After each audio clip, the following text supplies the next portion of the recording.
욥기 20강, 욥기 23장부터 나가도록 하겠습니다. 그러자 욥이 대답해 말하기를 오늘도 나의 원망이 혹독하니 내가 얻어맞음이 나의 탄식보다 더 무겁도다. 오 내가 어찌해야 그분을 찾을 곳을 알까? 그리하여 그의 자리로 나아갈까? 내가 그분 앞에 나의 송사를 고하고 항변으로 내 입을 채우기 원하노라. 그분께서 내게 대답하시는 말씀을 내가 알기 원하며 그분께서 내게 말씀하신 것을 깨닫기 원하노라. 그분이 그의 위대한 권세로 나를 대적하여 항변하시겠느냐? 아니라 오히려 그분은 내게 힘을 돋워 주시리라. 거기서 혹 의인이 그분과 더불어 쟁론하여 내가 나의 심판자로부터 영원히 구제받게 되리라. 자, 2절은 특별한 내용이 없으니 원망이 혹독하니 얻어맞음이 나의 탄식보다 무겁도다. 3절에 어찌에 그분을 찾을 곳을 알까? 그분이라고 했습니다. 하나님께서는 자신을 인격으로 인격체로 계시하셨다는 것이 성경의 특징인 것입니다. 다른 종교 경전에는 신들을 어떤 우주적인 원리, 어떤 철학적인 원리로 규정하는 경우가 있는데 성경은 그렇지 않고 하나님을 남성, 인격체로 규정하고 있다는 것입니다. 그래서 인격체이신 분이 사람의 형상으로 사람으로 오셨을 때 그분께서 예수 그리스도로 오신 것이죠. 사람들은 하나님이라는 인격을 좋아하지 않고 대신에 어떤 개념, 중성적인 개념으로 받아들이려고 하는 것입니다. 그래서 자기들을 심판하실 하나님을 원치 않는다는 것입니다. 그래서 욥은 그분을 찾을 곳이 어디인가 묻고 있습니다. 당시까지 하나님께서는 욥에게 나타나셔서 그에게 직접 말씀하지 않으셨죠. 그래서 지금도 수많은 사람들이 하나님께서 어디 계신가? 하나님께서 막연히 하늘에 계시다는 생각은 하지만 어디 계신가? 이렇게 묻고 있는 것입니다. 그들은 약 2000년 전에 이 이스라엘 땅에 예수 그리스도로 오셔서 하나님께서 인간의 육신을 가지고 오셔서 33년 반 동안 사셨다는 사실을 많은 사람들이 기독교를 가졌다고 하면서도 많은 사람들이 믿지 않고 모르고 사는 것입니다. 그래서 그들은 하나님이 계신 곳을 알고자 해서 교회나 성당이나 어떤 종교 단체에 가면 거기에 하나님이 계시다고 생각하고 찾지만 거기에는 종교인들이 바리새인 같은 종교인들이 기다리고 있다가 그 사람들에게 하나님을 만나게 해준다고 하면서 물질적 이득을 취하는 것입니다. 그러나 성경을 통해서만 사람은 인격체이신 하나님, 이 땅에 오셔서 사람의 형상으로 오셔서 하나님을 보여주신 예수 그리스도를 이 책 성경을 통해서 우리가 만날 수 있는데, 그래서 욥은 하나님을 대면해서 보기를 원했습니다. 4절, 그분 앞에 나의 송사를 고하고 항변으로 내 입을 채우기 원하노라. 하나님께 자기의 억울함, 그 친구들에게 당하는 그러한 수모와 비난에 대한 그러한 억울함을 해소해달라, 이런 것도 포함해서 이제까지 욥이 겪어온 부당한 일들을 모두 물어보고 하나님께 여쭙고 이유를 하나님께서 설명해 주신 이유를 설명해 주신 것을 듣겠다는 것입니다. 5절, 그분이 내게 말씀하시는 것을 내가 알기 원하고 그분께서 내게 말씀하신 걸 깨닫기 원하노라. 자, 하나님의 말씀을 경청하는 자세, 신약 성도든 어떤 구약 성도든 간에 하나님 말씀을 경청하고 말씀을 듣기를 원하고 그러한 자세로 하나님 앞에 나오는 사람이, 그래서 말씀을 듣기를 원하는 자세로 나오는 사람이 결국에 하나님께서 그 사람한테 지식과 지혜를 알려주시는 것이요. 근데 많은 사람들은 하나님 말씀을 듣고자 교회를 오는 것도 아니고 말씀을 듣고자 말씀을 알고자 해서 성경을 보는 것이 아니라 자기들의 하나의 종교 신념을 세우기 위해서 그러한 방편으로 성경을 이용하는 사람들이 수많은 이단 종파를 포함해서 교회 가운데서도 또 명목상 그리스도인이라는 사람들 가운데서도 허다한 것입니다. 그래서 그들은 성경이 필요한 것이 아니라, 즉 하나님의 거룩한 말씀 성경이 필요한 것이 아니라 자기들의 종교 신념을 설명할 수 있는, 종교를 세울 수 있는 하나님의 경전이 필요한 것입니다. 그래서 의미 없이 성경을 보지만 하나님께서는 말씀을 깨닫기를 원하는 사람에게 진리를 계시해 주시는데 바로 욥과 같은 사람입니다. 6절, 그분이 그의 위대한 권세로 나를 대적해 항변하시겠느냐. 자, 하나님께서 죄인을 대적해서 죄인을 고발, 고소, 정죄하시기 위해서 수고하셔야 되느냐 하는 얘기입니다. 하나님께서 만일에가 아니라 이제 약 앞으로 한 1000년에서 플러스 알파로 몇 년 지나면, 그러니까 1000년하고 7년이 있고 또 앞으로 대환란까지 남은 기간을 합해서 약 1000년하고 조금 더 있으면은 백보자 심판이 오겠죠. 그러면 하나님께서는 그 자리에 구원받은 인류와 물론 구원받은 그리스도인들 포함해서 구원받지 못한 모든 인류와 마귀의 천사들을 다 모으실 것입니다. 그 사람들이, 또 그 마귀들이, 천사들이 하나님 앞에 자기의 억울함을 호소할 수 있을 것이요. 특히 복음을 듣지 못하고 들을 기회가 없어서 자기가 충분히 선하게 살았는데도, 선을 행했는데도 그 선하게 산 것을 인정 못 받고 지옥에 갔다고 항변하는 사람들이 있다면은 하나님께서는 그들에게 항변할 기회를 주실 것입니다. 자, 원고 측에서 말하고 피고 측에서 말하고, 그리고 그 검사와 변호사가 서로 말을 교환하고 난 다음에 마지막으로 그 피고인이 최후 진술을 하고, 그리고 나서 법관이 판결을 내리는 것이죠. 자, 하나님께서는 사람에게 항변하실 필요가 있느냐, 하나님께서 직접 하실 필요가 있느냐는 것입니다. 그렇지는 않습니다. 모든 사람이 죄를 지었으므로 하나님의 영광에 이르지 못한다라고 말씀하셨기 때문에 사람의 죄를 밝혀내기 위해서 하나님께서 수고하실 필요는 없는 것입니다. 그 일을 하는 존재가 있으니 그것은 바로 고소자인 사탄인 것입니다. 욥 자신도 욥기에서 사탄의 고소를 인해서 순환을 겪고 있고, 또 지금 이 땅에 살아가는 성도들도 마찬가지로 사탄의 고소 때문에 많은 어려움을 당하는 것입니다. 하나님께서는 그 구원받지 못한 죄인들을 사탄에게 넘겨버리십니다. 그러면 그들은 자기들이 얼마나 죄인인지, 얼마나 마귀 같은 생활 살다가 구원받지 못하고 자기가 지옥에 가는 것인지를 인정하게 되는 것입니다. 자, 하나님께서는 항변하시지 않고 오히려 우리가 구원받지 못했을 때 하나님께서 우리를 지옥에 보내기 위해서 우리를 정죄하신 것이 아니죠. 우리한테 변호인을 주셨습니다. 그분은 바로 예수 그리스도이고, 예수 그리스도를 믿었을 때 우리 안에 성령이 예수님을 대행해서 들어오셨고, 그래서 우리를 위해서, 마귀에 대항하여 우리를 위해서 항변해 주시는 것입니다. 그러면 마귀가 어떤 우리가 흉악한 죄를 지었고 더러운 죄인이기 때문에 지옥에 가야 한다고 정죄할지라도 성령께서, 예수 그리스도의 성령께서 우리를 막아주시는 것입니다. 그 말이 나의 힘을 돋워주시라. 욥은 하나님께서 자신의 변호인이 되신다라는 그런 사실을 믿었습니다. 7절, 그러나 거기서 혹 의인이 그분과 더불어 쟁론하여 내가 나의 심판자로부터 영원히 구제받게 되리라. 혹이라고 했습니다. 아직까지 그러한 계시를 욥이 받은 적이 없습니다. 그러나 그가 바라는 바가 이것입니다. 나의 심판자로부터 영원히 구제받게 되리라. 이것에 대해서 요한일서 2장 1절 2절을 한번 보겠습니다. 요한일서 2장 1절 2절. 나의 어린 자녀들아, 내가 이런 것들을 너희에게 쓰는 것은 너희로 죄를 짓지 않게 하려는 것이라. 그러나 만일 누가 죄를 지으면 우리에게 아버지와 함께 있는 한 변호인이 있으니 곧 의인이신 예수 그리스도시라. 그는 우리의 죄들을 위한 화목 제물이시니 우리뿐만 아니라 온 세상의 죄들을 위한 것이니라. 하나님께서 심판자이면서 동시에 우리를 구원해 주시는 구속주가 되신다. 어떻게 그것이 가능합니까? 인간 법관이나 인간 검사나 변호사는 각자 한 가지씩만 할 수가 있습니다. 그 사람을 고소해서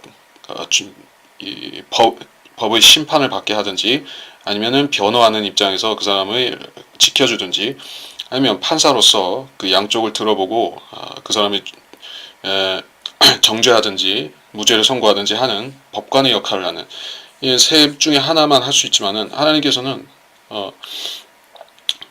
하나님께서 심판주이시면서 동시에 변호인이 되실 수 있는 것은 삼위일체인 하나님이시기 때문에 가능한 것입니다. 그래서 삼위일체 중에서 우리를 변호하시는 이가 바로 우리를 직접적으로 변호하시는 이가 바로 대제사장이신 우리의 중보자이신 예수 그리스도가 그 일을 하신다는 것입니다. 그래서 하나님께서는 이 우주에서 가장 강력한 변호인을 우리를 위해서 선임하신 것이에요. 하나님 자신이 삼위일체의 한 신격이신 예수 그리스도께서 우리의 변호인이 되셔서 우리가 영원히 구제받게 여기서는 욥기에서는 되리라 하였지만은 우리에게는 과거 완료로서 이미 된 것입니다. 그리고 현재 진행으로서 되고 있습니다. 마귀는 어찌했든 우리를 계속해서 고소를 할 것이지만은 예수 그리스도께서는 끝까지 우리를 변호해 주신다는 것입니다. 자, 8절부터 다시 보라 내가 앞으로 가도 그분은 거기 계시지 아니하고 뒤로 가도 내가 그분을 감지할 수 없도다. 그가 왼편에서 일하시나 내가 그분을 바라볼 수 없고 그가 오른편에서 자신을 감추시니 그분을 볼 수가 없도다. 그러나 그는 내가 택한 길을 알고 계시니 그가 나를 연단하시면 내가 금같이 나오리라. 자, 8절, 9절 이것은 이 앞에 본문에서 즉 그 욥기 9장에서 나왔던 언급입니다. 욥기 9장을 보시면 되고 그래서 인간이 하나님을 감지할 수 없다. 이것은 앞서도 말한 것 같은데 불가지론 그러니까 하나님을 사람은 있는지 없는지를 판단할 수 없다.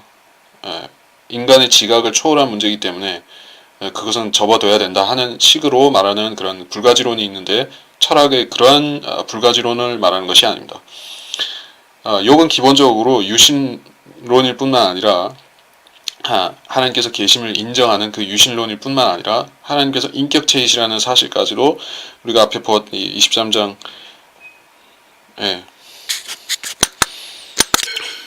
자, 욥은 유신론일 뿐만 아니라 인격체이신 하나님을 인정하고 있는 여호와 하나님을 인격체로서 믿는 그런 사람인 것입니다. 그래서 단지 욥의 문제는 물리적인 형상으로 오신 하나님을 볼 수가 없기 때문에 자기 앞에서 인간으로서 말씀하시는 하나님이 계시면 우리는 그러한 하나님이 우리 안에 성령으로 들어와 계시기 때문에 우리는 하나님을 인격체로서 알고 만나고 대화할 수가 있는 것입니다. 기도를 통해서 그렇게 만날 수가 있는데 욥은 그런 상황이 되지 못했다는 것입니다. 만약 우리가 거듭난 후에 그리스도인으로 살면서 한 번도 하나님과 인격적인 교제를 같이 누리지 못하고 살아왔다면 욥과 같은 생각을 할 것입니다. 그러나 우리가 받은 신약 성도로서 받고 누리고 있는 특권이 무엇인가 하면 우리는 언제든 하나님을 인격체로서 만나고 부를 수가 있다는 것입니다. 단순히 거기서 그치는 것이 아니라 우리는 그분과 같은 형상이 되기 위해서 준비되어지는 그러한 하나님의 형상을 담기 위해 만들어져 가고 있는 그릇이라는 사실입니다. 자, 10절부터 그가 내가 택한 길을 알고 계시는데 나를 연단하시면 금같이 나오리라. 이것도 앞에서 나왔던 얘기인데 나를 연단하시면 금같이 나오리라. 그래서 금은 최상의 금속 중에서 금속 물질 중에서 최상이죠. 그리고 순금은 왕의 권위의 상징인 것이요. 신성을 나타낸다. 그래서 하나님의 성도는 금같이라고 묘사가 되는데 그것은 바로 하나님의 형상을 담고 그분의 인격에 일치하게 변화된다는 것입니다. 하나님께서는 욥이 택한 길을 알고 계신다라고 말씀하십니다. 우리의 경우에는 어떤가 하면은 욥보다 더 나은 것이 하나님께서는 우리의 길을 친히 지정하신 것이에요. 내가 길이요 진리요 생명이라 라고 말씀하신 요한복음에 말씀하신 그분의 말씀을 믿는 그리스도인들은 예수 그리스도의 형상으로 변화되었죠. 우리 속사람이 그렇게 변화되었기 때문에 우리가 택한 길은 예수 그리스도인 것입니다. 그래서 우리는 욥처럼 내가 택한 길이라고 할 때 우리한테는 그리스도가 되고 욥한테는 하나님의 기준에 맞춰서 의롭게 살려고 노력하는 그러한 자기 길이 될 것입니다. 그래서 우리의 길은 온전하고 예수 그리스도이지만은 욥의 길은 그 온전함에 이르지 못했다라는 것입니다. 11절 내 발이 그의 발걸음을 따랐고 그의 길을 지켜 벗어나지 아니하였도다. 내가 그의 입술의 명령에서 돌아서지 아니하였고 내가 그의 입의 말씀들을 내게 필요한 음식보다 더 귀히 여겼도다. 그러나 그는 생각이 하나시니 누가 그를 돌이킬 수 있으랴.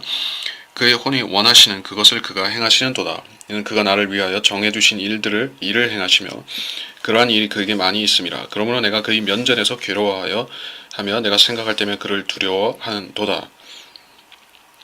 이는 하나님께서 내 마음을 부드럽게 하시며 전능하신 분께서 나를 괴롭히시니 이는 내가 어두움 앞에서 끊어지지 아니하였고 그가 내 얼굴에서 어두움을 가리지 아니하셨습니다. 자, 11절은 욥의 간증입니다. 그리스도인의 간증도 이렇게 되어야만 되겠죠. 내가 그의 길을 지켜 벗어나지 아니하였다. 우리가 하나님 말씀에 따라서 살면 그의 길을 벗어나지 않는 것이요. 하나님의 길은 그리스도이고 그리스도의 길을 걷는다는 것은 하나님 말씀대로 믿는다는 것입니다. 그래서 12절에서 말씀함과 같이 그 입술의 명령에서 돌아서지 아니했다라고 하는 것이요. 하나님의 입술에 있는 명령이다. 그리고 하나님의 입의 말씀들이라고 했습니다. 또한 이것은 필요한 음식보다 더 귀하다라고 말씀하신 것이에요. 예. 그래서 유대인들에게 예수 그리스도께서 말씀하셨죠. 너희는 그날의 양식, 매일의 양식을 걱정하지 말라고 하셨습니다. 또 하나님께서는 광야에서 이스라엘에게 정해진 때를 따라서 안식일에는 안식일에 맞게 또 일반적인 날에는 맞게 40년 동안 하루도 빠짐없이 하루도 배를 굶지 않게 그 만나를 하늘의 양식을 내려주셨던 것을 볼 수가 있습니다. 그래서 하나님께서는 사람이 어떠한 존재인지 연약한 존재인지를 아시기 때문에 육신의 양식조차도 배를 굶지 않도록 챙겨주시는데 그래서 사람이 하나님을 섬길 때 그가 우선적으로 구할 것은 육신의 양식이 아니라 영의 양식, 즉 하나님의 말씀을 받아들이고 하나님 말씀을 이 부족하지 않게 계속 구하는 것입니다. 13절 그는 생각이 하나시니 누가 그를 돌이킬 수 있으랴. 그 혼이 원하시는 그것을 그가 행하신도다. 하나님의 생각은 하나시다. 이거를 앞에 강의에서 제가 설명했었지만 하나님께서는 예수 그리스도를 통해서 만물을 그리스도 안에 하나로 함께 모으시려는 생각을 갖고 계시다라고 했습니다. 사람들은 하나님께서 인류의 구원을 위해서 거기에 모든 생각을 맞추고 계시다라고 생각할지 모르지만 하나님께서 기뻐하시는 일이 있고 선하신 일이 있고 기뻐하신 일이 있고 온전한 뜻이 있다라고 요한일서에 말씀하셨듯이 하나님께서는 세 가지 뜻이 있는 것이에요. 하나님께서 온전하신 뜻이라고 한 것은 천년왕국도 아니고 예수님이 이 땅에서 예루살렘에서 1000년 동안 통치하시는 단지 그것을 말하는 것이 아닙니다. 하나님이 온전하신 뜻은 계시록 22장에 나오는 그 상황이 계시록 22장의 결론이 즉 하나님의 온전한 뜻인 것입니다. 하나님의 온전한 뜻이 무엇인가? 거기에 보면 새 예루살렘이 있고 새 하늘과 새 땅이 창조되어서 거기에 모든 피조물과 인간들이 하나님의 형상을 닮은 그 피조물과 인간들이 사는 것입니다. 또 거기에 하나님께서 그들에게 내려오셔서 친히 함께 거하시는 그 상황이 바로 하나님께서 온전하신 뜻이라고 말씀하신 것이에요. 그 생각이 하나이신데 하나님께서는 그 목적을 위해서 세상을 운영하고 섭리하고 계십니다. 그리고 그 목적에 맞춰서 성경을 계시하셨고 예언들을 말씀하셨고 모든 예언들이 그 마지막 날을 위해서 즉 영원 세계를 위해서 하나님께서는 준비해 오고 계십니다. 그래서 그것은 막을 수 없다. 그의 혼이 원하시는 일이다 라고 했습니다. 하나님의 혼이 있죠. 하나님의 혼이 있습니다. 그것은 성부 하나님 신격 3위의 신격 중에서 성부 하나님이 하나님의 혼인 것입니다. 그래서 그분이 생각하시는 것이 바로 성령의 생각이고 또 아들 하나님의 생각이기도 한 것입니다. 자, 그것을 행하시는도다. 14절 이는 그가 나를 위하여 정해두신 일을 행하신다. 욥을 위해서 정해두신 일인 그를 연단하고 이 10절에서와 같이 금같이 나오게 만드는 그 일이었습니다. 자, 하나님께서는 이미 욥이 선하게 의롭게 살아왔다는 것을 알고 계십니다. 그를 굳이 검증하지 않더라도 욥은 이런 식으로 혹독한 시험과 검증을 부여하지 않으신다 할지라도 욥은 계속해서 선하고 의롭게 살았을 것입니다. 그는 범죄하지 않았을 것이요. 그럼에도 하나님께서는 그에게 시험을 더하신 것이요. 마귀가 그를 시험하고자 했을 때 하나님께서는 거절하지 않으신 것입니다. 그 목적을 결국에 욥은 지금 궁금해하지만 하나님께서는 알려주실 것입니다. 그러한 일이 그에게 많이 있음이라, 정해두신 일이 있음이라 라고 욥은 말하고 있습니다. 15절, 내가 그의 면전에서 괴로워하고 내가 생각할 때 그를 두려워한다 라고 말씀하고 있습니다. 하나님을 두려워한다. 성경에는 이런 표현을 하나님을 경외한다 라는 표현하고 구별해서 쓰고 있는 것입니다. 경건한 두려움, 경건한 경외심 이런 식으로 말하는 그 두려움을 모두 뭉뚱그려서 경외라고 표현하는 것은 틀린 것입니다. 한국 개혁성경 같은 경우에 보면은 특히 그러한 현상이 두려움과 경외를 혼동해서 사용하고 있는, 섞어서 사용하는 경우가 많이 있기 때문에 사람들은 성경에서 하나님의 두려움을 찾지 못하는 경우가 너무 많은 것이요. 오히려 인간들이 심어준, 그 어떤 종교 지도자들이 심어준 거짓 두려움에 사로잡혀서 오히려 성경을 멸시하고 두려워하지 않는 사람들이 참으로 많은 것이요. 하나님을 두려워한다는 것은 하나님의 말씀을 두려워하고 자신이 하나님 앞에 지적받을 것이 엄청나게 많은 죄인이라는 사실 때문에 또 두려워하고, 내가 책망받은 일을 하면서 회개하지 않았을까 해서 또 두려워하는 것입니다. 그리고 마귀가 나를 시험하고 욥처럼 연단에 던질 수도 있기 때문에, 내가 연약한 육신을 가졌으므로 또 시험에 실족할 수도 있기 때문에 그래서 또 두려워하는 것이요. 그 두려움을 갖는다는 것은 성도에게 있어서 매우 건전하고 바람직한 일인 것입니다. 두려움을 갖지 않는 것보다는 두려워하는 편이 차라리 실족하거나 죄를 짓는 일이 적은 것이요. 하나님에 대한 두려움을 상실한 그런 믿지 않는 사람들은 당연히 그렇지만 두려움을 상실한 그리스도인은 참으로 문제인 것입니다. 그 사람은 매우 육신적으로 살아가는 경우가 그 고린도 전서에서 보더라도, 고린도 전서에서 보더라도 그러한 사람들이 교회 안에 있는 경우가 왕왕 있는 것입니다. 그런 사람들이 교회를 어지럽히고 또 교회에 육신적인 분위기를 가져오는데, 현대의 그런 개신 교회들은 대부분이 그런 육신적인 교인들로 가득 차 있습니다. 그들은 형식적으로 하나님을 두려워하는 것 같이 말하고 또 기도와 경건한 말로 표현으로서 하나님을 두려워한다고 하지만 실질적으로 그 사람들이 하나님을 두려워하지 않는 증거가 있는데, 그것은 하나님의 말씀에 대한 두려움이 없다는 것입니다.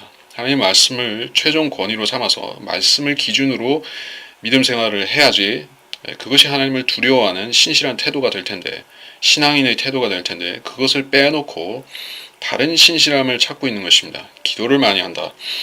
심지어 성경에서 시킨 적이 없는 알 수 없는 방언들을 한다. 또 예언이라는 것을 하려고 한다. 사도나 선지자를 흉내내면서 여러 가지 구약 성경의 행위 교리를 가지고 믿음을 세우려고 한다. 이런 사람들 같은 경우에 그런 교회가 과연 하나님을 두려워하는 교회가 될 수 있는 것이냐? 절대 그럴 수가 없다는 것입니다. 그들은 하나님을 제외한 모든 것들을 다 두려워하는 그러한 종교인이 되는 것입니다. 이런 종교인들의 모임에서는 육신적인 악취가 날 뿐 하나님을 두려워하고 말씀을 두려워하고 또 말씀을 두려워함으로 행함으로 인해서 성령의 향기를 바랄 수 있는 그런 그리스도인들이 극히 적은 것입니다. 자, 그래서 하나님을 두려워하는 것은 매우 중요하다. 여기 본문뿐만 아니라 많이 있죠. 욥기 28장 28절이라든지 잠언 1장 7절, 잠언 8장 13절, 전도서 12장 13절 등에서 많이 말씀한 것이니까 찾아보시면 될 것입니다. 16절에 하나님께서 내 마음을 부드럽게 하시고 전능하신 분이 나를 괴롭히신다.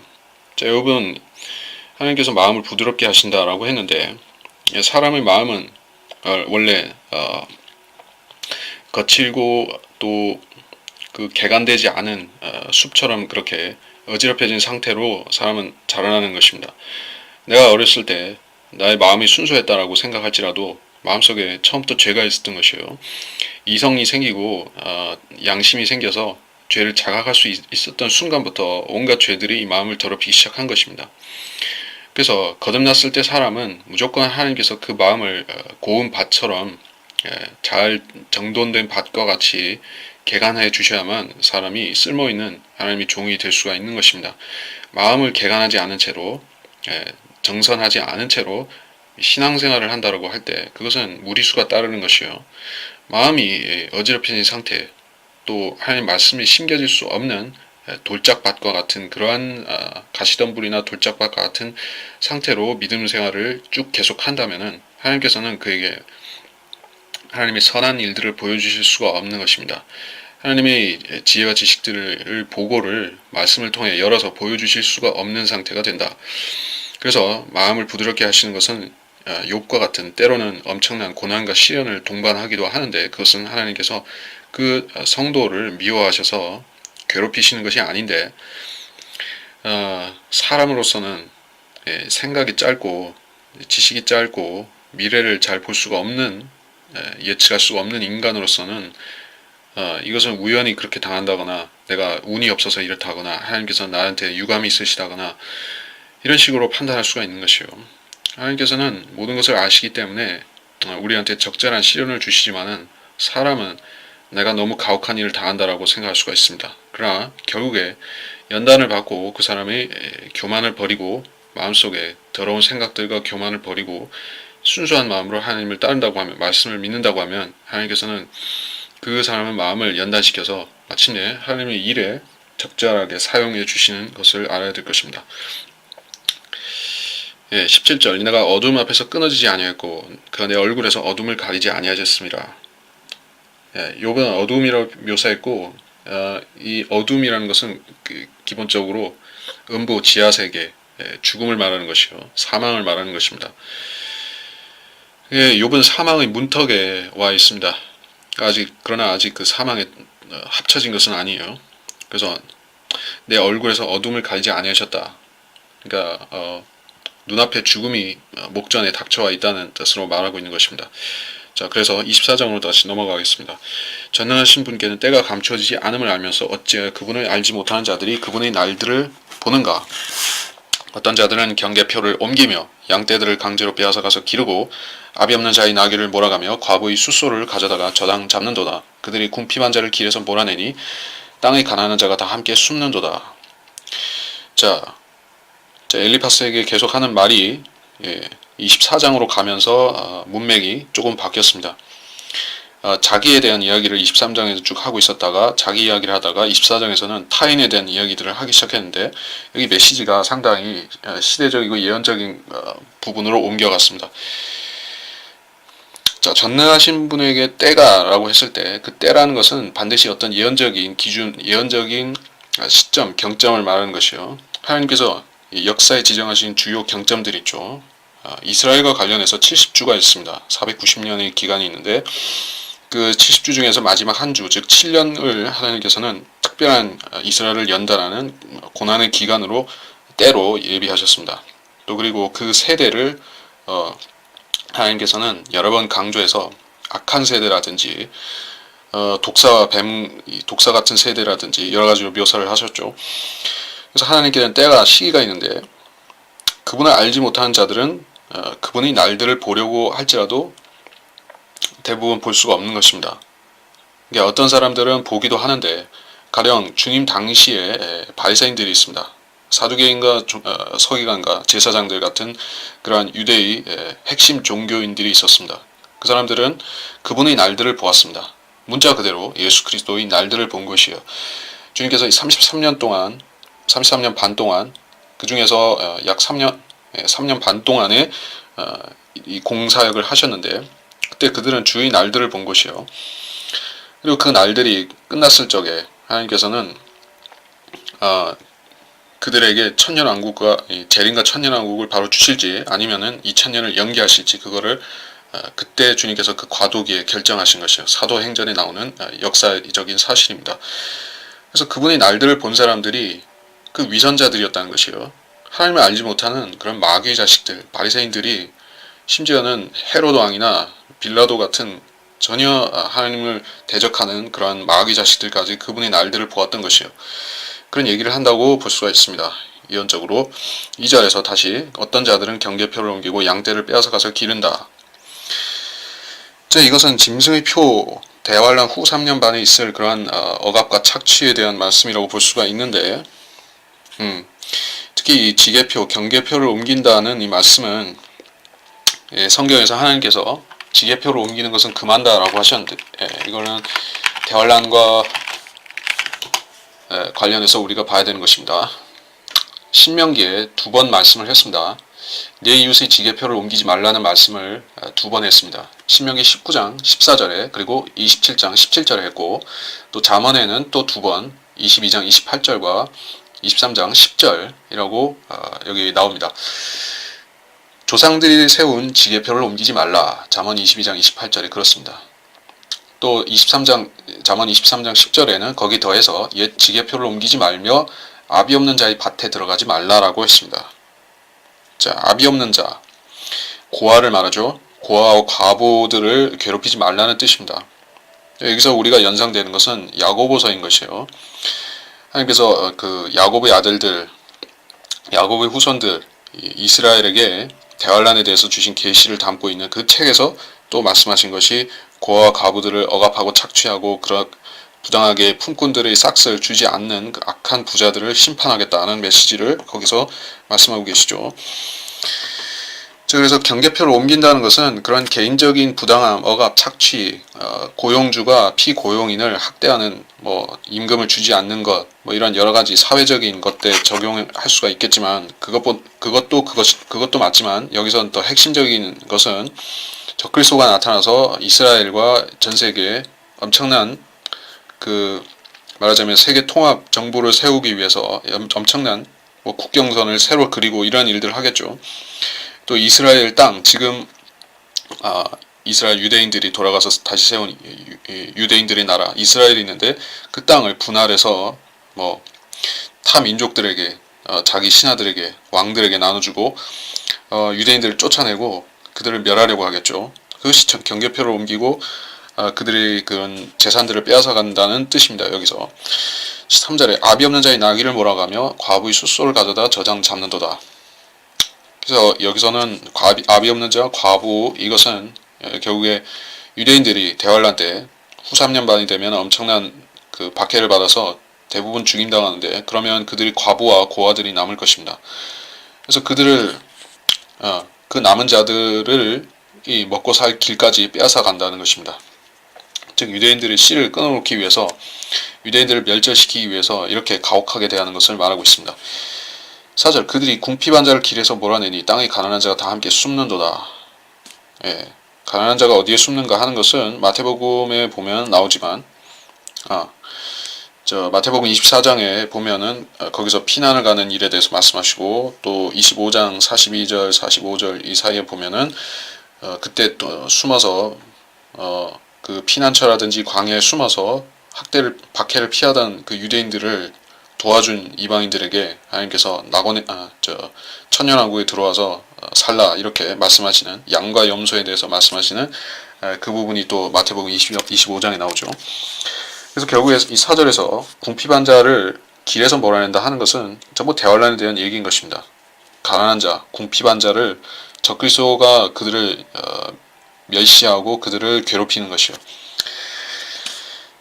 자, 이런 말씀. 그리고 5절에 다시 그들은 사막에 있는 들나귀들처럼 일을 나가서 일찍 일어나 먹이를 찾으나 그들과 그들의 자녀들을 위하여 광야가 먹을 것을 내는도다. 아주 특별한 예언적인 말씀이죠. 자, 들나귀들이라고 하는 것은 구원받지 못한 마치 탕자와 같은 그런 죄인을 말하는데, 이스라엘은 그 대환란 후 3년 반 끝 무렵에 가서 하나님께서 그들에게 계시를 보여주시면, 예수 그리스도의 현현을 보여주시면 그들이 한꺼번에 회개하는 일이 스가랴서에 나오죠. 그래서 그 전까지는 들나귀들인 것이요. 들나귀 같은 상태, 불신자의 상태에 아직 회심하지 않은 상태로 단지 생명을 보존하고 있는 그들이 어떻게 생명을 보존하는가? 그 일을 하러 일찍 일어나 먹이를 찾는다.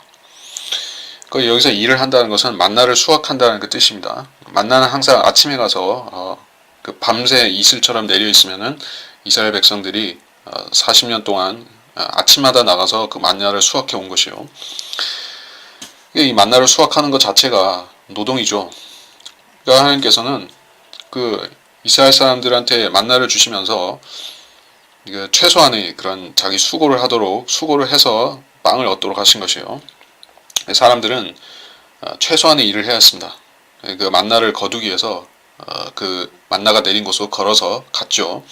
일터로 갔습니다. 그래서 거기서 바구니에다 또는 뭐 항아리라든지 바구니에 땅에 깔린 만나들을 주워서 수확한 것이요. 이삭 죽게 하듯이 그렇게 수확한 것이요.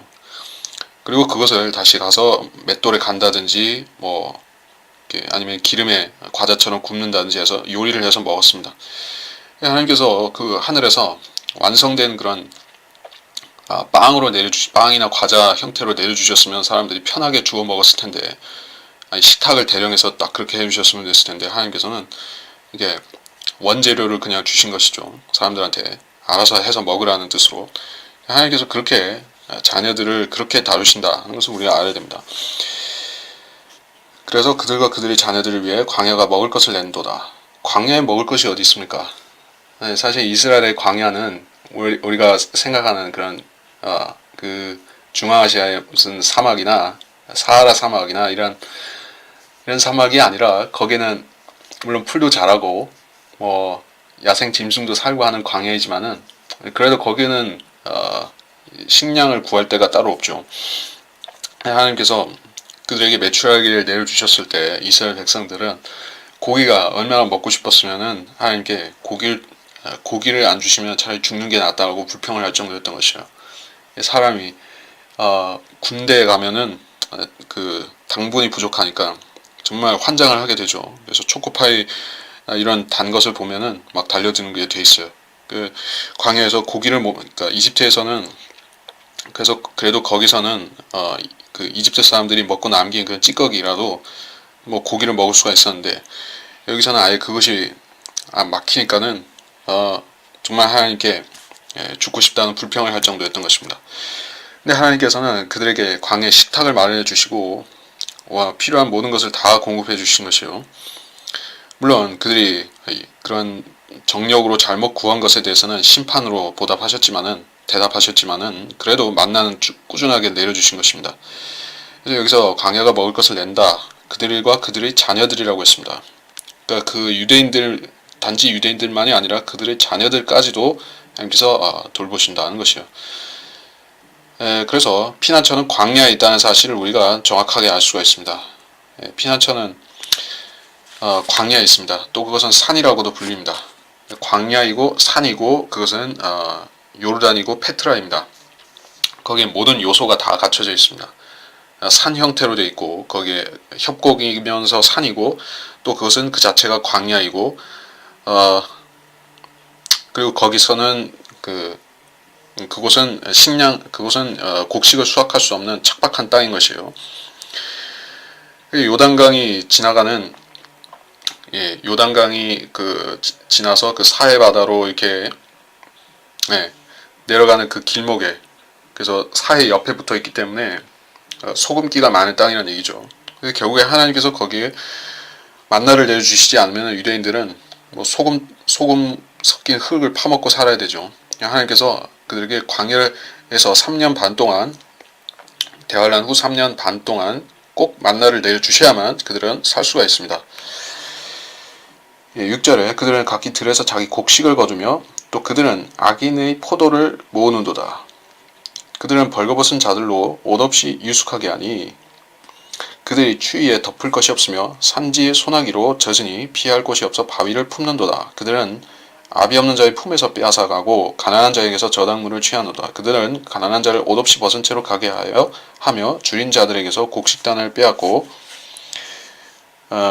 이들은 담 안에서 기름을 짜며 포도즙 틀을 밟으니 목이 말라 고생하는도다. 사람들이 성읍에서 신음하며 상처 입은 자의 혼이 부르짖으나 하나님께서 아직은 그들에게 어리석음을 놓지 않으셨도다. 자, 계속해서 유대인들이 유리방황하고 그 고난을 겪는 대환란 때의 상황을 이어서 말씀하고 있습니다. 그래서 이 5절에서는 광야에서 만나를 먹는 얘기를 하다가 6절에서는 또 배고파서 그런 어쩔 줄 모르는 그런 유대인들을 말하고 있습니다. 들에서 자기 곡식을 거두며, 이 곡식은 만나가 될 수도 있겠지만 그, 야고보서의 상황에서 같이 그 부자들의 밭에 가서 그 품삯을 받고 노동을 해주는 그런 상황일 수도 있습니다.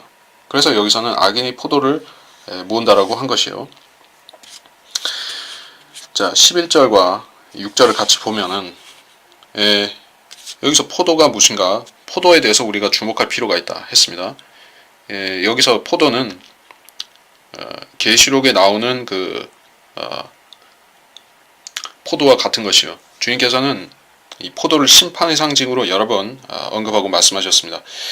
어떤 경우인가 하면은 2억의 군대를 그 포도즙 틀에 넣고 짓밟으신다고 했습니다. 이사야서에도 나오고 계시록에도 나오고, 그리고 기름에 대해서는 우리가 아주 대표적인 상징은 이것은 중동에서 나는 것이다. 그래서 중동에 있는 대부분의 많은 나라들이 석유 때문에 부강에 부유해진 것이에요. 이스라엘은 석유가 안 나지만 주변 나라들은 대부분 요르단 같은 나라를 빼고는, 요르단이나 레바논 같은 데를 빼고는 석유가 다 나는 것이에요. 그래서 석유를 가지고 사는데, 하나님께서 그때 유대인들이 아랍인들이 종이 되게 하시면은 어떻게 되는가 하면은 그래서 이 지중해 지역에서 나는 주요 산물이 결국에는 검은 그런 금이라고 부르는, 검은 금이라고 하는, 하여튼 그렇게 부르는 이 석유인 것이에요. 그리고 둘째가 포도인 것입니다. 지중해산 포도주. 자, 그래서 그 대환란 때 사람들이 그 두 가지를, 여기서는 그 기본적으로 로마 카톨릭을 포도주의 이 주관자로 말했고, 기름은 마호메트 교를 말한 것인데, 대환란 때 그들은 손상되지 않고 세력이 보존된다는 것을 계시록 6장 6절에 볼 수가 있습니다. 그래서 그 둘은 마치 빌라도와 헤롯 왕이 서로 대적 관계인 것 같이 이제까지는 대적해 왔죠.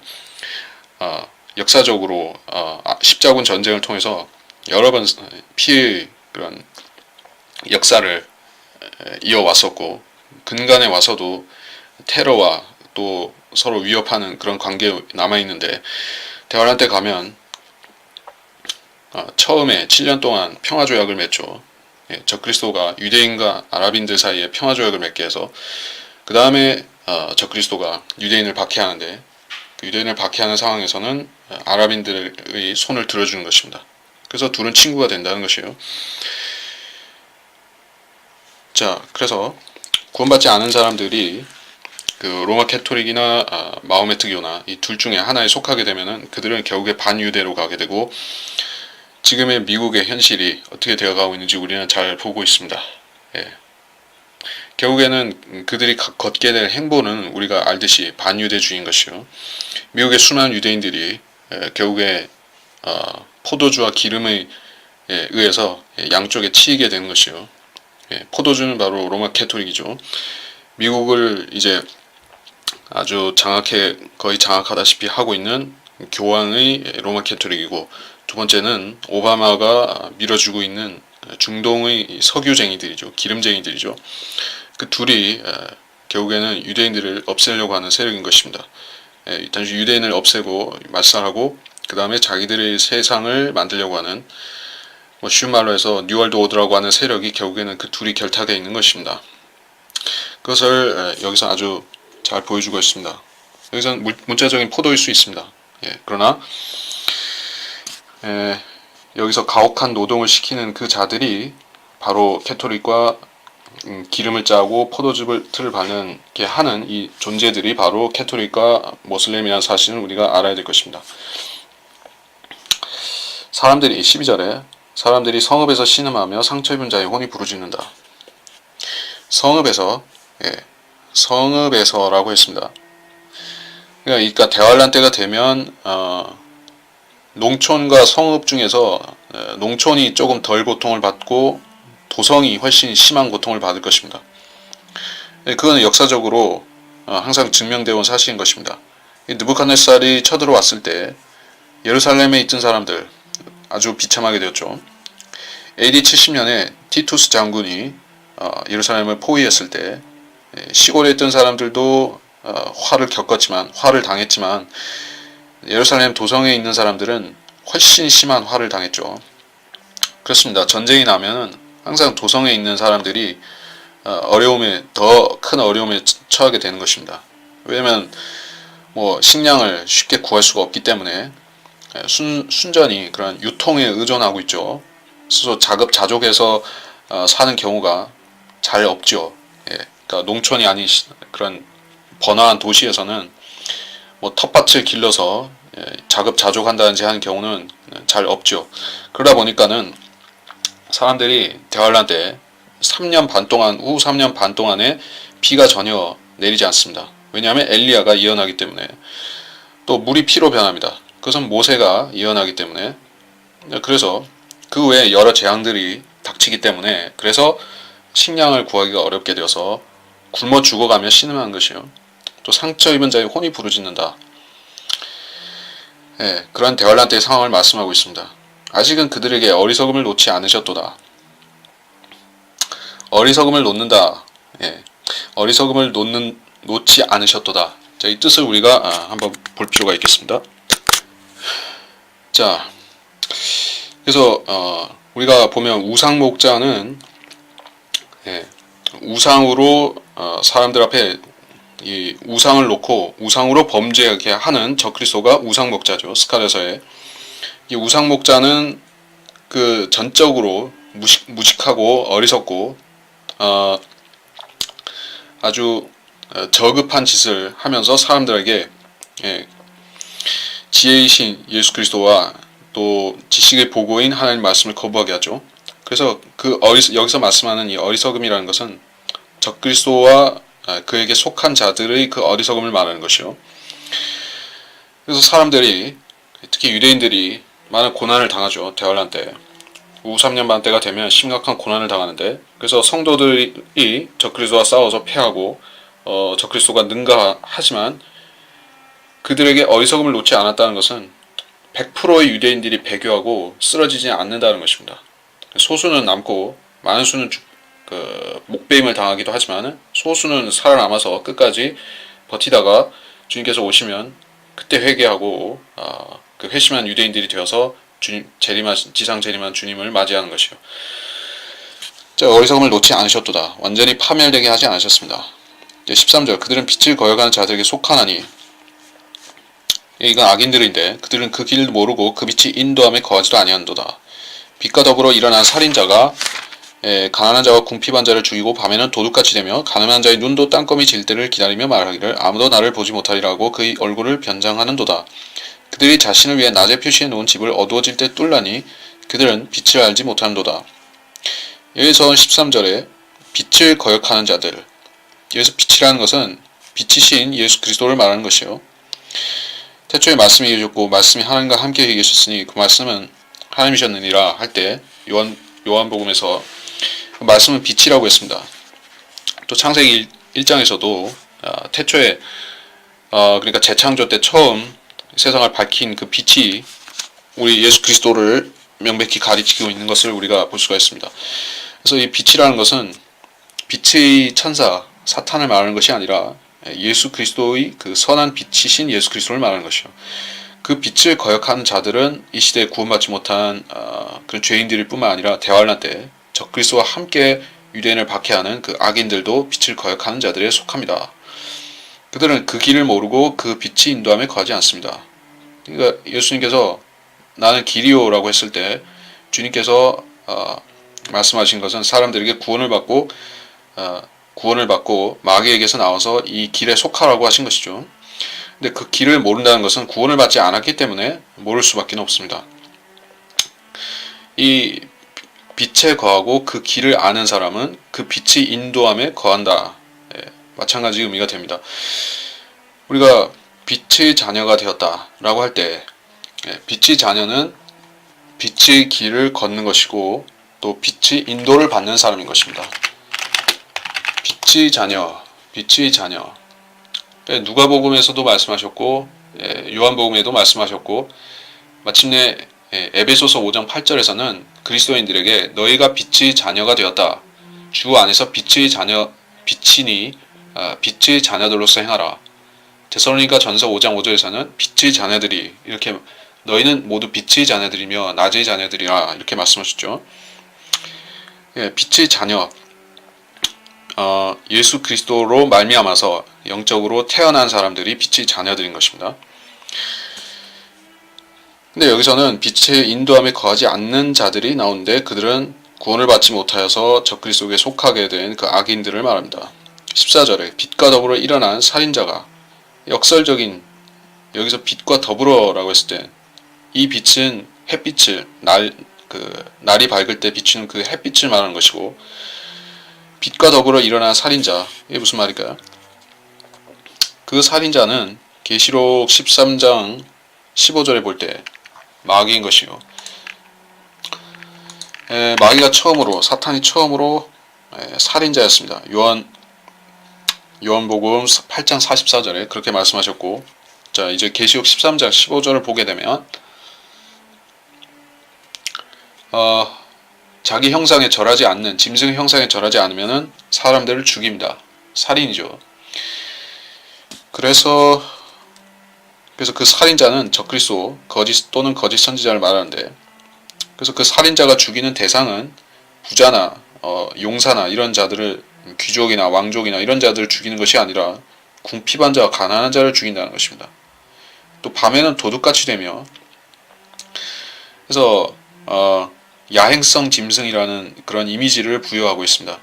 그래서 사탄을 상징하는 짐승들이 모두 고양이과 짐승들이라는 거 밤에 이 안광을 바라면서 밤에 먹잇감 찾아 돌아다니는 그런 표범이라든지 사자 같은 그런 고양이과 또는 곰도 포함해서 그런 고양이과 짐승들이 있는 것이요. 그래서 이거 적그리스도가 그가 비스트 짐승이라고 불리는 것은 그 결코 우연한 일이 아닌 것이요. 그 야행성이고 밤에 악한 일들을 자행하고 다닙니다. 사람들을 밤에 죽이고 다니는 것이요. 가늠한 자의 눈도 땅거미질 때를 기다리며 말하기를 여기서도 적그리스도를 말하고 있습니다. 물론 그를 따르는 악인들도 말할 수 있겠지만 여기서 아무도 나를 보지 못하리라 그의 얼굴을 변장하는도다. 이게 사탄은 가면을 쓸 수가 있습니다. 가령 빛의 천사를 가장해서 그가 가면을 쓴다면은 인간이 자기의 지성으로 분별할 수 있는가 하면은 거의 불가능한 것이요. 고린도후서 11장 14절에 이와 같이 말씀하셨습니다. 이것은 놀랄 일이 아니니 이는 사탄도 자신을 빛의 천사로 가장하기 때문이라. 여기서 변장이라고 했고 여기 24장 15절에서는 변장한다고 했고 여기서 고린도후서 11장 14절에서는 가장한다고 했는데 결국에 같은 말입니다. 사탄과 이 지상에서 인간들의 부류들 중에 여러 부류 중에 사탄과 가장 가까운 사람들이 누구일까 본다면은 첫 번째가 종교인들, 그 교황이나 주교나 대주교나 또는 뭐 총회장이나 이런 종교인들이 있죠. 이 사람들이 뭐 달라이 라마 이런 사람들도 포함해서 종교인들이 사탄과 가장 닮았고 그 사람들을 보면은 다 안 그럴 것 같지만은 변장을 하는 것이요. 변장이 뭐냐면은 쉽게 말해 그 화장을 한다는 것입니다. 두꺼운 뭐 경극 중국의 경극 같은 게 보면은 두꺼운 화장을 하죠. 남자가 소년이 그 여자 분장을 해서 여자 역할을 하고 뭐 이렇게도 하고 또 서양의 오페라에 보면은 오페라 가극에 보면은 또 상당히 변장을 두텁게 하는 것이요. 이런 거기에 음악을 곁들여서 사람들의 묘하게 심금을 울리죠. 사람들은 그 변장을 하면 그 사람을 그 사람이라고 생각 안 하고 거기 나온 주인공이라고 생각하고 받아들이는 것이요. 또 헐리우드 배우들이 있죠. 또는 뭐 드라마 연속극과 이런 데 나오는 그런 탤런트들이 있죠. 가수들이 있죠. 전부 다 변장에 가까운 분장을 하는 것이요. 그리고 일종의 변장이라고 말할 수 있는 성형수술을 하죠. 참 다양합니다. 그래서 그 사람들이 전부 다 마귀 들린 사탄의 자식이라는 뜻이 아니라 마귀는 자기가 활용하는 이 그 인간들을 미혹하고 지옥으로 보내기 위해서 써먹는 분야에 이런 변장이라는 요소를 쓴다는 것이요. 그래서 자연스럽게 복음 전도자는, 복음 전파자는, 설교자는 자연스럽게 말하고, 말도 변장이라는 그런 MSG가 들어가는 것 같은 변장을 할 게 아니라 순수하고 자연스럽게 말하면 되고, 또 직설적으로 말하면 되고, 또 얼굴에도 그 분장 비슷하게 화장을 할 필요가 없는 것이요. 예, 교황이 말하듯이 이게 목소리를 근엄하게 깔고, 아니면은 탤런트들이 말하듯이 그런 위선적으로 위선적으로 아니라 그 자기가 아닌 다른 사람을 연기할 필요가 없는 것이요. 하나님의 사람들은 모두 다 자연스럽습니다. 하나님 말씀을 있는 그대로 가르치는 사람들은 자연스럽게 하는 것이요. 어거지나 그런 쓸데없는, 말하자면은 형식적인 요소에 치중하지 않는다는 것이요. 근데 대부분의 목사들은 이상하게도 다 마귀가 찍어낸 가짜 목사들은 전부 다 똑같은 것이요. 손짓도 똑같고 목소리도 비슷하게 내려고 하고, 그러니까 주로 두 가지 타입인데 뭐 그걸 기계 얘기할 필요는 없겠지만, 아주 남성적인 권위를 가장하는 경우가 있어요. 하나님께서는 남성적인 권위죠. 선이 굵고 강렬하고 남성적인 권위를 행사하는 분이 여호와 하나님이시죠. 그러니까 그 하나님을 흉내내려면 목소리도 근엄하게 깔고 마치 교황이 하듯이 그렇게 하는, 이 지상에서 아버지 행세를 하는, 종교적인 아버지 행세를 하는 교황처럼 이렇게 거짓권위 행사하는 목사들이 있는가 하면, 또 이 정반대편에서는 완전히 그 트랜스젠더 같이 이렇게 앵앵거리는 그런 식으로 하는 이 중성화된 혹은 여성화된 것 같은 그런 남자 목사들이 있는 것이요. 사람들은 기본적으로 권위에 순복하고 권위에 끌리게 되어 있는 것입니다. 그러니까 성경적인 권위를 보여주면 순종하게 되어 있는데, 사람들을 이렇게 두 가지를 보여주면서 혼동시키는 것이요. 그래서 마귀 목사들한테 끌려가는 사람들을 보면은 대부분 그들이 보여주는 거짓 권위에 속는 것입니다. 자, 그건 길게 말할 필요는 없을 것 같고, 낮에 표시해둔 집을 밤에 어두워질 때 뚫라니. 예. 자, 이것은 에스겔서 12장 7절에서 직접적으로 말씀하고 있고, 그거는 여러분이 분명히 기억이 날 만한 구절인 것입니다. 에스겔이 모형을 갖고 예언했죠. 그래서 느부갓네살이 예루살렘을 함락시키는 것을 예언한 것인데, 그래서 적그리스도가 누군가의 집을, 여기서 낮에 표시해준 집을 어두워질 때 뚫는다라고 했습니다. 그러니까 이것은 전쟁이나 그런 야습이나 뭐 이런 것을 의미할 수가 있겠죠. 바빌론이 함락될 때 코레스가 성벽을 뚫고 들어온 것은 아니지만은 몰래 들어왔죠. 또 그리고 주님께서는 자, 집을 뚫는 것에 대해서는 마태복음 24장 43절에 이런 말씀이 있죠. 그러나 이것을 알라. 만일 그 집주인이 도둑이 어느 시간에 올 것인지 알았더라면 그가 깨어있어 자기 집을 뚫는 것을 허락하지 아니하였으리라.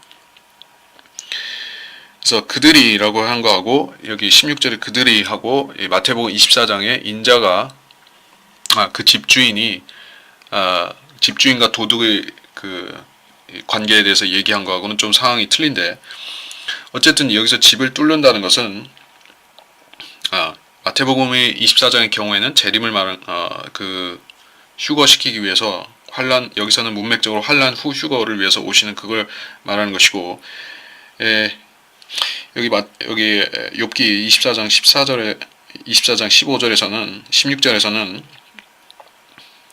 예루살렘을 함락시키는 것, 적그리스도가 함락시키는 것하고 아마 관련이 된다고 봐야겠죠. 왜냐하면 여기서 말하는 그들은 빛을 알지 못하는 자들이기 때문에 사탄인 마귀에게 조종당하는 자들인 것이 분명하죠. 17절, 이는 아침이 그들에게는 죽음의 그림자처럼 여겨짐이니 누가 그들을 알면 그들은 죽음의 그림자의 공포 속에 있도다. 이것도 아주 의미심장한 얘기가 나왔습니다. 아침이 죽음의 그림자가 된다. 그래서 죽음의 그림자라는 것은 실제 그림자와 상관이 있다 이렇게 보고 있습니다. 왜 그러냐 하면 이사야서에 두 번 나오는데 이사야서 10장 33절 34절에 이런 말씀이 나오는데 이사야서 10장 33절 34절 보라 주 만군의 주가 공포로 그 가지를 꺾으리니 키 큰 자들이 찍힐 것이요 오만한 자가 겸손해질 것이니라. 그가 철로 빽빽한 삼림을 베리니 레바논이 막강한 이에게 무너지리라. 적그리스도를 멸망시키는 그 재림 때에 있을 사건인데 여기서 빽빽한 삼림이라는 것이 나왔고 아주 큰 나무, 키 큰 자들 이런 얘기가 나왔습니다. 키 큰 자들은 여기서 거인과 관련되어 있고 그래서 여기서 죽음의 그림자라는 것은 어떤 적그리스도가 아마겟돈 전쟁 때 몰고 나올 여러 가지 그 하늘의 군대, 땅의 왕들의 군대와 하늘의 왕들의 군대가 있죠. 하늘의 군대가 있죠. 그 군대가 UFO 같은 그런 군대나 어떤 죽음의 그림자는 그것을 말할 수 있다라는 것입니다. 이 욥기에서도 죽음의 그림자는 10번이나 나온다. 그것을 다 말할 수는 없겠고 시편에도 나오고 이사야서에도 나오고 예레미야, 아모스, 마태복음, 누가복음 등등에 나옵니다. 정체는 정확히 알 수가 없습니다. 근데 이것은 실제로 죽음을 가져오는 그림자인 것입니다. 그러니까 그 어떤 존재 위에 들이우면 그 밑에 있는 것을 죽여버리는 것이요. 살인 무기 같은 것입니다. 그림으로 보는 요한계시록, 아포칼립스 책에도 이게 묘사가 되어 있다고 합니다. 그래서 이것은 재림과 관련된 얘기라는 것을 17절은 알 수가 있고 누가 그들을 알면 그들은 죽음의 그림자의 공포 속에 있도다. 18절 그는 물처럼 빠르고 그들의 몫은 땅에서 저주를 받았으며 그는 포도원의 길을 보지 못하는도다. 누가 물처럼 빠른가? 여기서 그는 이라고 한 것은 그림자를 말하는 것입니다. 그래서 이것은 그림자는 단수가 되기도 하고 복수가 될 수도 있다. 복수가 되는 경우에는 욥기 17장 4절 5절, 욥기 16장 9절 10절 나오는 경우이고 그림자이거나 그림자들인데 이것은 저주받은 것이고 포도원의 길을 보지 못하는 것입니다. 포도원의 길이라는 것은 여기서는 천년왕국 또 이 복된 그 대환란 뒤에 찾아올 복된 세상 그 포도원의 길이라고 할 땐 그 뜻으로 말하는 것인데 천년왕국 때가 되면 이 저주가 더 이상 없을 것이기 때문에 말한 것이겠죠. 대환란 때 있을 모든 재앙들은 대환란 때 재림으로써 완전히 종결되고 더 이상 저주가 없는 것입니다. 땅의 저주가 사라지는 것이요. 유일하게 저주받은 그런 지정학적으로 저주받은 장소가 남는다면 그것은 사해 지금의 사해 북쪽에 있는 에돔 지역이죠. 거기에 불못이 생기기 때문에 그곳과 그 주위 땅은 저주받는 것이요. 소금 땅으로 남는데 나머지는 다 복받은 땅이죠. 죽음이 없습니다. 그래 죽음이 없는 것이 아니라 저주가 없습니다. 그래서 이 대환란 끝에 찾아올 이 죽음의 그림자라는 저주에 대해서 17, 18절에서 말씀했고 19절에 가뭄과 더위가 눈 녹은 물을 말리니 음보도 죄지은 자들에게 그렇게 한도다. 눈 녹은 물을 말린다. 자, 우리가 중동 지방에는 눈이 잘 안 온다고 생각하지만은 사실은 눈이 내리고 또 폭설이 내리기도 합니다. 기상이변이 일어나면은 폭설도 내리고 그래서 여기서 가뭄과 더위가 눈 녹은 물을 말린다는 것은 일반적인 얘기로 들릴 수 있지만은 이것은 대환란 끝에 있을 상황과도 관련이 있습니다. 눈과 우박은 서로 그 비슷한 그런 상황에서 언급되는 말입니다. 그래서 라카마 박사의 아포칼립스 그림책에 보면은 한 달란트 되는 그 엄청난 우박이 계시록의 엄청난 그 우박이 집들 위로 떨어지는 장면 묘사가 있죠. 근데 얼핏 보면은 눈처럼 그려져 있는 것이요. 볼링공만한 그 우박이 멀리서 보면 눈처럼 보입니다. 하나님 보실 때는 눈발이 날리는 것이 보이겠죠. 위에서 보면. 자, 눈 녹은 물을 말린다는 것은 그래서 가뭄과 더위가 눈 녹은 물을 말린다. 그러니까 대환란 때 그 엄청난 재앙으로 그들을 치시고 또 그 뒤에 보면은 그 유프라테스 강이 말라서 동방의 왕들의 2억의 군대가 오는 길이 예비되는 장면이 계시록에 나옵니다.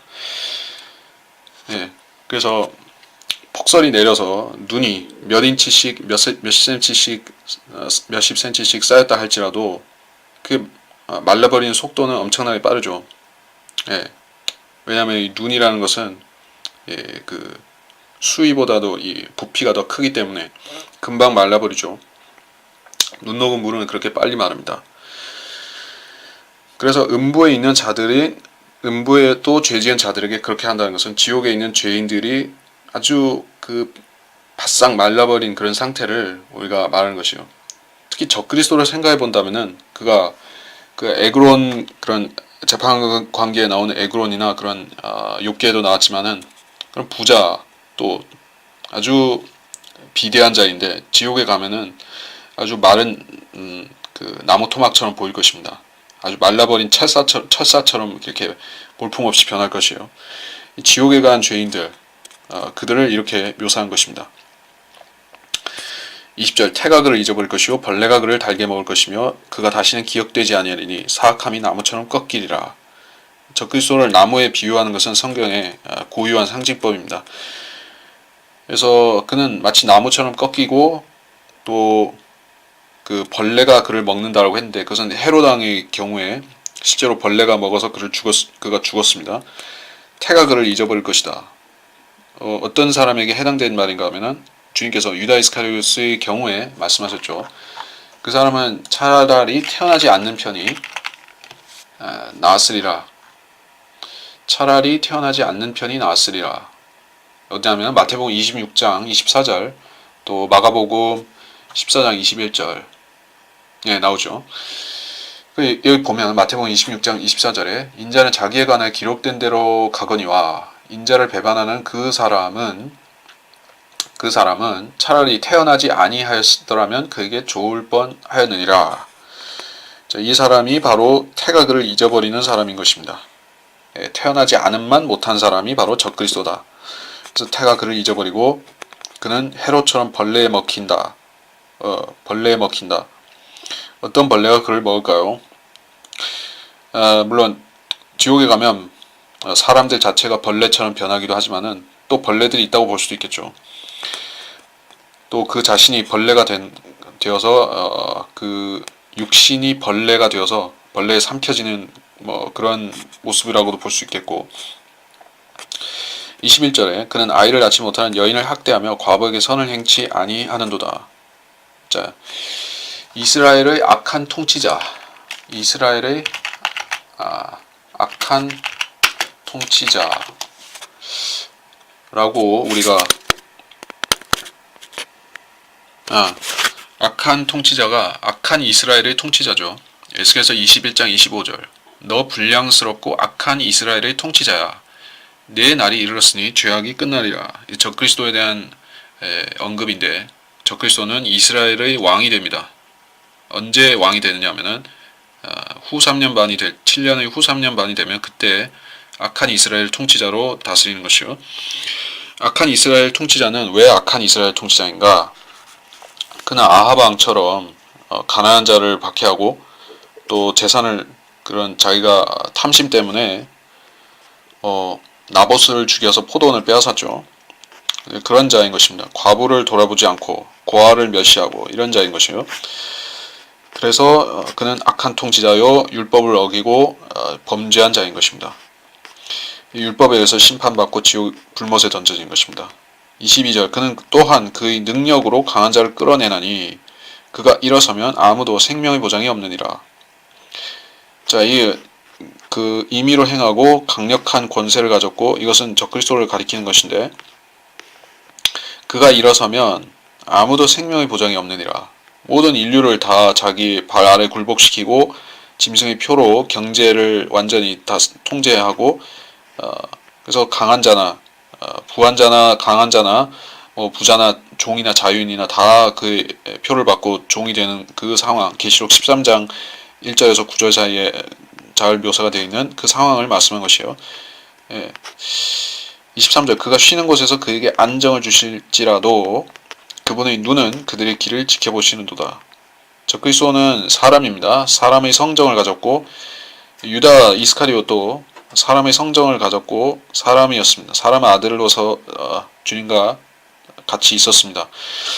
그래서 그는 주님을 팔아 넘겼다는 가책 때문에 자살한 것이요. 자살했다는 것은 사람의 양심의 가책과 사람의 성정을 가졌다는 것인데, 그래서 주님께서 이 땅에 오셨을 때 사람의 성정을 가지고 쉬기도 하고 자기도 잠도 자셔야 했던 것처럼 적그리스도도 그러한 유한적인 존재인 것이요. 그래서 그는 여기서 쉰다고 했고 그들의 길을 지켜보시는도다. 적그리스도를 말하는 대목인데, 이것은 그들의 길을 지켜보시는 부분은 역대기하 16장을 한번 보자. 역대기하 16장을 보겠습니다. 16장 9절에 이는 주의 눈은 온 땅을 두루 살피시어 자신을 향하여 마음이 온전한 자들을 위하여 자신의 강함을 보이시나이다. 온 땅을 두루 살피시어, 주의 눈은 온 땅을 두루 살핀다라는 성경 구절들이 여럿 있습니다. 주의 눈이라고 할 때 그것은 직접적으로는 성령께서 이 세상에 성령께서 모든 것을 보신다. 일곱 눈으로 살펴보신다. 편재하시고 무소부지하신다. 하나님이 그러한 속성을 말하는 것입니다. 악인들을 지켜보시는 것을 여기서 말씀하고 있습니다. 잠언 15장 3절에도 마찬가지 얘기가 나옵니다. 24절에 그들이 잠시 동안 높여질지라도, 잠시 동안은 대환란의 후 3년 반을 말합니다. 그들이라고 했는데 여기서는 적그리스도와 그 적그리스도 수하에서 영지를 나눠받을 그런 열 왕들을 포함해서 말한 것이기 때문에 그들입니다. 그리고 그들은 그 잠시 후에 없어지고 낮아집니다. 이 땅에서 뿌리가 뽑히고 지옥까지 낮아지는 것입니다. 지옥까지 낮춰집니다. 그래서 없어지고 낮아집니다. 그들은 모든 다른 사람들처럼 길에서 재해지고, 다른 사람들이 어떤 다른 사람들이냐? 적그리스도가 나타나기 전에 나폴레옹과 히틀러와 네로 황제, 샤를마뉴, 아니면은 알렉산더, 이런 거물들이 있었죠. 소위 위인 전기에 나온 위인들이 있었습니다. 징기스칸도 있고. 자, 그런 자들이 어떻게 됐냐면은 하나님께서 그들이 길에서 제하신 것이에요. 그래서 길에서 제해진다는 것은 그들을 죽였다는 것, 그들의 죽음을 맞았다는 것입니다. 그래서 곡식의 이삭 끝처럼 잘려진다라고 말씀하신 것이에요. 그래서 적그리스도는 사람과 마찬가지로 사람처럼 인생들처럼 죽임을 당할 것입니다. 25절 비록 지금은 그렇지 않다 해도 나를 거짓말쟁이로 만들 자가 누구며 내 말을 무가치하게 만들 자가 누구냐. 이제 비록 지금은 그렇지 않다 이렇게 말하고 있습니다. 물론 욥이 살고 있던 그 당시에는 적그리스도가 즉 끝없이 깊은 구렁에서 아폴론이나 아바돈이나 불리는 존재가 나와서 그리스도의 행세를 하고 다닌다거나 사람들을 모아들인다거나 짐승의 표를 준다거나 유엔을 세운다거나 이런 일을 하지 않았죠. 그때는 사람들이 하나님께서 민족들에게 주신 땅에 가서 살고 있던 그런 족장 시대였었죠. 그래서 다니엘은 먼 미래에 있을 그 일을 주님께서 그에게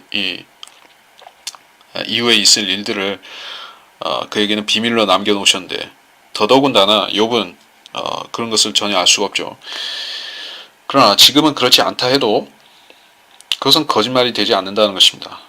아무리 먼 과거에 있었던 예언이라 할지라도, 즉 하나님께서 창세기 3장에 하신 여인의 씨로 말미암아서 뱀의 씨를 멸하시겠다는 그 예언은 지금도 유효한 예언이죠.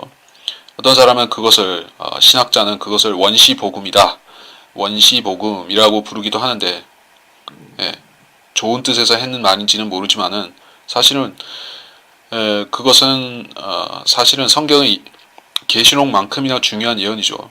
성경의 모든 예언은 앞에 나왔다고 해서 더 더 원시적이다. 뒤에 나와서 더 발전되었다. 그런 식으로 말하지는 않습니다. 성경은 66권이 서로 순환하고 있는 것입니다. 서로 보충하고 순환하는 관계인 것이에요. 그래서 욥의 말은 모두 예언입니다. 왜냐하면은 그것은 거짓말쟁이의 거짓 잠언이 아니라 또 무가치한 그런 잠꼬대가 아니라 반드시 이루어질 예언으로 말한 것이기 때문입니다. 단순히 욥의 말처럼 들리지만 사실은 욥을 통해서 하나님께서 마지막 날들에 있을 일들을 요약해서 말씀하신 것이에요. 이런 일들이 있을 때 유대인들이 이런 말씀을 볼 때 그들은 하나님께서 일찍이 자기들이 당하게 될 그 고난과 유대인들의 회복과 그런 일들을 하나님께서 미리 일찍이 욥 때부터 예비하셨다는 사실을 그때 알게 되겠죠. 그리고 히브리서라든지 야고보서 또 직접적으로는 요한계시록을 보게 되면 그들은 하나님께서 일찍이 계획하신 일이라는 것을 알게 되고 하나님을 신뢰할 것입니다. 또 물론 그들은 거기에 더해서 모세와 엘리야와 또 14만 4천 등의 다양한 표적들을 보게 될 것이요. 그래서 그들은 예수 그리스도를 마침내 주 하나님으로 믿게 되는 것입니다. 우리는 성경에 많은 증거들을 가졌습니다. 주 예수 그리스도가 바로 하나님이라는 사실을 증명하는 많은 증거들을 가졌습니다. 우리 거듭난 사람에게는 그의 영의 그 증거가 박혀 있는 것이요. 거듭난 영이 우리의 증인이 되는 것입니다. 또 구원받은 혼이 우리의 증인이 되고 우리 안에 내주하시면서 구원의 보장을 위해서 우리 안에 계시면서 인치신 성령께서 또한 우리의 증인이 되신다는 것입니다. 그래서 우리는 다수의 증인들을 갖고 있습니다. 하나님께서 우리를 구원하신 증거, 또 앞으로 세상이 어떻게 심판받는다 하는 증거, 하나님 말씀을 근거로 해서 우리가 그 증거들을 갖고 있습니다. 그래서 우리가 욥기를 공부하는 이유가 여기에 있는 것이에요. 하나님의 증거들을 다시 꺼내놓고 한 번씩 확인하는 것입니다. 과연 하나님께서 세상을 심판하실 것인가? 과연 지금이 마지막 때인 것인가? 하나님께서 언제쯤 그 교회의 휴거와 대환란을 가져오실 것인가? 우리는 과연 그때에 살고 있는가? 우리는 성경을 공부하면서 지금이 그때라는 사실, 지금이 바로 그때에 가까워 왔다는 사실을 우리가 성경을 공부함으로써 반복해서 확인하는 것입니다.